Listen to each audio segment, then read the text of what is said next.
guddiga abaaraha ee Somaliland ayaa waxa ay soo gaarsiiyeen deeq raashina 6 tuulo oo hoos yimaada gobolka Cayn waxayna guddigu deeqdan raashinka u soo wakiisheen gudoomiyaha xisbiga kulmiye ee gobolka Cayn kana tirsan xildhibaanada golaha deegaanka Buuhoodle iyo sidoo kale Sheekh Maxamed Deeq Xaaji Xasan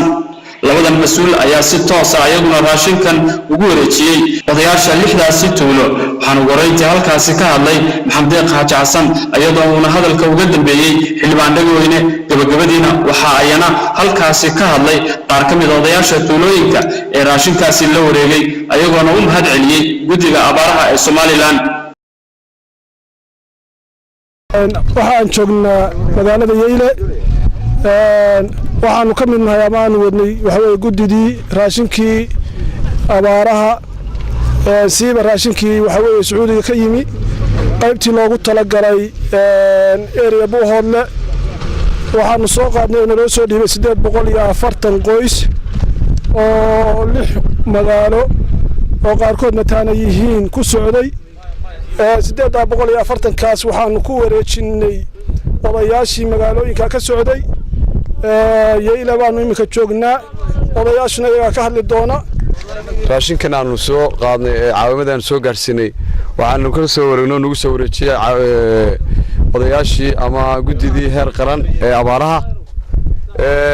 waxaana la yiri uu fubilcadaha in laxda kaana mas'uulo wixii aanu soo ballan qaadnay oo sidoodiya waxaanu ka hadlaynaa meesha la Yeyle odayaashii tuulooyinka dhammaan 6da tuulo ee odaygu sheegay oo hareero jooga iyo baabuurtoodii tuulooyinka waxaan ugu horeeyo oo aan rabaa inaan halka ka cadeyno Dhilaalo 153 qoys Horufadhi 150 qoys 140 qoys 140 Xaraadan 140 Sool joogto 140 Xamar lagu xidh 140 qoys totalka guud ee la isku laga rabaa waxa weeye 840 qoys sidaasay guddidii nagu soo ballantay ilaahow waad aragtaa inaanu siday ahayd u soo wareejinay guddida heer qaran ee abaaraha Somaliland waa uga mahad celinaa dadaalka iyo juhdiga ay maxaa arinta Buuhoodle geliyeen reer Buuhoodlana waxaan faraynaa odayaashooda iyo waxgaradkooda in caawimadan tan oo kaliya ma aha kuwa fara badan baa soo socday inay dadkooda iyo deegaankooda si mug iyo miisaan loo gaarsiiyaan anigoo ah Cabdilaahi Cabdi Axmed markii horena ka tirsanaa guddida abaaraha Buuhoodle haddana wakiilka Dhilaalo iyo Caraweyn waxaanu u qaadnay 140 qoys wixii loogu talagalay qoladii guddida hay'adda aad u soo dhiibteenna waana soo gaarsiisay Cabdirasaaq Sheekh Ismaaciil Awil aniga oo ka tirsan odayaasha Horufadhi halkan waxaan ku gudoomay 140 qoys raashinkood waxaanu ka gudoonay deeqda raashinka oo gaaraysa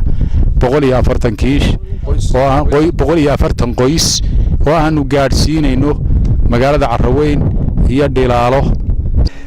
sadkii ay noo soo dhiibtay ay saddexda ay tinaha